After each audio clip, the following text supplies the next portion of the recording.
வணக்கம். இது வடலியின் இரவு நேர பிரதான செய்திகள். செய்திகளோடு இணைந்து கொள்ளும் நான் ரேகா சுஜேந்திரன். முதலில் தலைப்பு செய்திகள். வீதிகளை புனரமைப்பு செய்யாமல் எந்தவொரு அபிவிருத்தியும் சாத்தியமில்லை, வடக்கு ஆளுநர் சுட்டிக்காட்டு. 25 வருடங்களாக இருட்டறையில் இருந்த பட்டளந்த மதை முகாம் அறிக்கை. பிமல் ரத்நாயக்க அதிரடி அறிவிப்பு. பனாமா கால்வாயை முழுமையான கட்டுப்பாட்டின் கீழ் கொண்டு வருவது எப்படி? அமெரிக்க ராணுவத்திடம் ஆலோசனை கேட்டார் ட்ரம்ப். தொடர்பான விரிவான செய்திகள். வீதிகளை புனரமைப்பு செய்யாமல் எந்த ஒரு அபிவிருத்தியும் சாத்தியமில்லை என வடக்கு மாகாண ஆளுநர் என் வேதநாயகன் தெரிவித்தார்.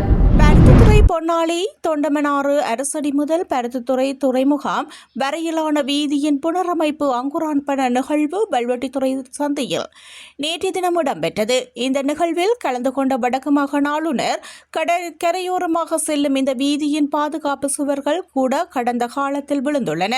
மிக மோசமாக பாதிக்கப்பட்ட இந்த வீதி புனரமைக்கப்படுவது முக்கியமானது. மாவட்ட அபிவிருத்தி குழு கூட்டத்தில் ஜனாதிபதி வீதி புனரமைப்புக்கு நிதி கோரியிருந்தார். அதற்கு அமைவாக நிதியும் ஒதுக்கப்பட்டிருக்கின்றது. இதற்காக ஜனாதிபதிக்கும் நெடுஞ்சாலைகள் அமைச்சர் பிமல் ரத்நாயக்கவிற்கும் இந்த நேரத்தில் வடக்கு மக்கள் சார்பில் நன்றிகளை கூறுகின்றேன். அரசாங்கம் வடக்கு மாகாணத்தின் வீதி அபிவிருத்திக்காக இந்த ஆண்டுக்கு மாத்திரம் 5000 மில்லியன் ரூபாவை ஒதுக்கியிருக்கின்றது.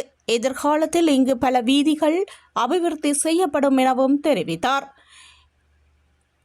பட்டளந்த வதை முகாம் அறிக்கை 25 வருடங்களாக இருட்டறையில் இருந்ததாக சபை முதல்வர் அமைச்சர் பிமல் ரத்நாயக்க தெரிவித்துள்ளார். இன்று பாராளுமன்றத்திற்கு குறித்த அறிக்கையை சமர்ப்பித்த போதே அவர் இதனை தெரிவித்துள்ளார்.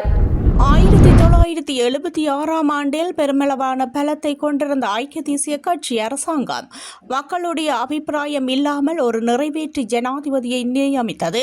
ஜனநாயக ரீதியாக தொழில் சங்கங்களை சேர்ந்தவர்கள், மாணவர்கள் சங்கங்களை சேர்ந்தவர்கள், இலக்கியவாதிகள், சங்க தலைவர்கள், தொழிற்சங்கவாதிகள் போன்றவர்களை தடுத்து வைத்து மக்களுக்கு எதிரான மனித கொலைகளை நடத்தினார்கள். இந்த சித்திரவதை கூடத்தில் அப்போதைய அரசாங்கத்தின் தலையீடுகளினால் ஆயிரக்கணக்கானவர்கள் கொல்லப்பட்டார்கள்.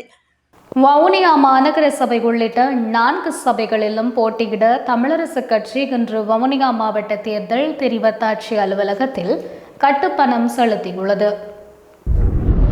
சித்திரவதைகள் தொடர்பாக சர்வதேச ரீதியாகவும் தேசிய ரீதியாகவும் கண்டனங்கள் வெளியிடப்பட்டுள்ளன. அரசாங்க மாற்றங்கள் காரணமாக இந்த சகாப்தத்திற்கு எதிராக தற்போது மீண்டும் ஜனநாயகம் கட்டி எழுப்பப்பட்டிருக்கின்றது. பட்டளந்த போன்ற வதை முகாம்கள் தொடர்பாக அப்போதைய தலைவர்கள் அந்த இடத்திற்கு சென்று வெளிப்படுத்திய போது மக்கள் நீதி நியாயங்களை நிறைவேற்றப்படும் என்று எதிர்பார்த்தார்கள். தங்களுடைய உறவுகளுக்கு என்ன நடந்தது என்று அறிய ஆவலோடு எதிர்பார்த்தார்கள். அந்த கொடூரமான நிலைமைக்கு அரசியல் பூச்சு பூசுவதற்கு முயற்சித்தார்கள். பொதுமக்களுக்கு எதிராக குற்றங்களை செய்தவர்கள் அனைவரும் சேர்ந்து இருந்தார்கள். சட்டத்திலிருந்து தம்மை பாதுகாத்துக் கொள்வதற்காக அனைத்து விடயங்களையும் செய்திருந்தார்கள். இந்த அறிக்கை இருட்டறையில் ஒளித்து வைக்கப்பட்டிருந்தது. 25 வருடங்களுக்கு பின்னர் வெளியே வந்திருக்கின்றது. பட்டளந்த சித்திரவகை முகாம் சம்பந்தமான விடயங்கள் இந்த அறிக்கையில் இருக்கின்றன என்று அவர் மேலும் தெரிவித்தார். அரிசிக்கான நிர்ணயிக்கப்பட்ட சில்லறை விலை மற்றும் மொத்த விலை என்பன மாற்றப்படவில்லை எனவும் கட்டுப்பாட்டு விலை நீக்கப்படவில்லை எனவும் நுகர்வோர் விவகார அதிகார சபை அறிவித்துள்ளது. அறிக்கை ஒன்றின் மூலம் இந்த விடயத்தை அறிவித்துள்ளது.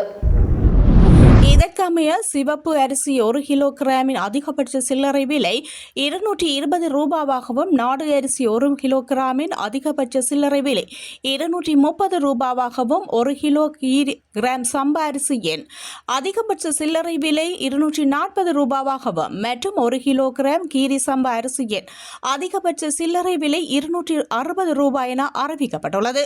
அத்துடன் குறிப்பிட்ட விலையை மீறி அதிக விலையில் அரிசியை விற்பனை செய்யும் வர்த்தகர்கள் மீது கடுமையான சட்ட நடவடிக்கை எடுக்கப்படுவதாகவும் தீவிர சோதனை மற்றும் விசாரணைகள் நாடளாவிய ரீதியில் தொடரும் எனவும் அறிவிக்கப்பட்டுள்ளது.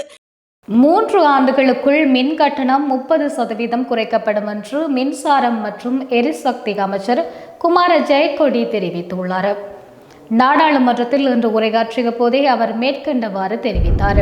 இதன்போது அரசாங்கம் வழக்கமாக ஒரு வருடம் முழுவதும் நிலக்கரியை இருப்பில் வைத்திருக்க உத்தரவிடுவதால் நிலக்கரி செலவு குறைப்பின் பலனை யாராலும் கடந்து செல்ல முடியாது என்றும் அவர் கூறினார். எனவே ஒரு வருடத்திற்குள் ஏற்படும் நிலக்கரி விலை ஏற்ற இறக்கங்களுக்கு ஏற்ப மின் கட்டணங்களை நாங்கள் சரி செய்ய முடியாது என மின்சக்தி மற்றும் எரிசக்தி அமைச்சர் தெரிவித்துள்ளார். மூதூர் போலீஸ் பிரிவில் உள்ள தாகா நகர் பகுதியில் உள்ள வீடு ஒன்றில் அக்கா தங்கை என சகோதரிகள் இருவர் வெட்டி படுகொலை செய்யப்பட்டுள்ளதாக மூதூர் போலீசார் தெரிவித்தனர். இச்சம்பவம் இன்றைய தினம் அதிகாலை இடம்பெற்றுள்ளது.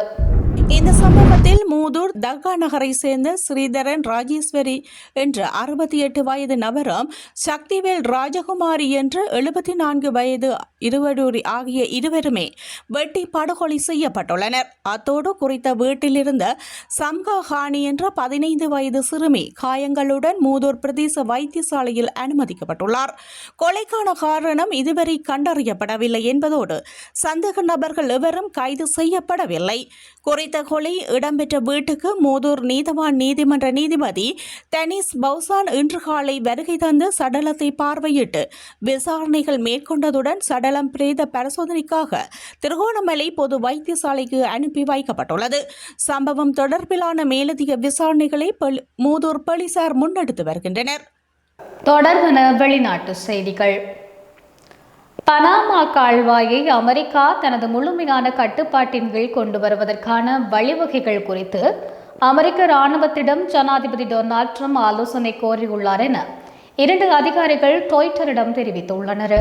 வட அமெரிக்காவிற்கும் தென் அமெரிக்காவிற்கும் இடையிலான சமவெளியின் மிக குறுகிய பகுதியில் அமைந்துள்ள உலகின் மூலோபாய ரீதியில் முக்கியத்துவம் வாய்ந்த நீர் வழிகளில் ஒன்றான பனாமா கால்வாயை அமெரிக்கா மீண்டும் தனது கட்டுப்பாட்டின் கீழ் கொண்டுவர விரும்புவதாக ஜனாதிபதி டொனால்ட் ட்ரம்ப் பலமுறை தெரிவித்துள்ளார். எனினும் இதனை இராணுவ வழி ஊடாக செய்ய போகின்றாரா அல்லது வேறு வழிமுறையிலா என்பதை அவர் தெரிவிக்கவில்லை. டொனால்ட் ட்ரம்பின் புதிய நிர்வாகத்தின் தேசிய பாதுகாப்பு வழிகாட்டுதல் என்ற இரகசிய ஆவணம் பனாமா கால்வாயை தடையின்றி அமெரிக்கா பயன்படுத்துவதை உறுதி செய்வதற்கான வழிகளை இராணுவத்திடமிருந்து கோரியுள்ளது என பெயர் குறிப்பிட விரும்பாத அதிகாரி ஒருவர் தெரிவித்துள்ளார். இத்துடன் வடலியின் இரவு நேர பிரதான செய்தி அறிக்கை நிறைவு பெறுகின்றது. தொடர்ந்தும் செய்திகளை அறிந்து கொள்வதற்காக வடலி மீடியா இணையதளத்தோடு இணைந்து கொள்ளுங்கள். வணக்கம்.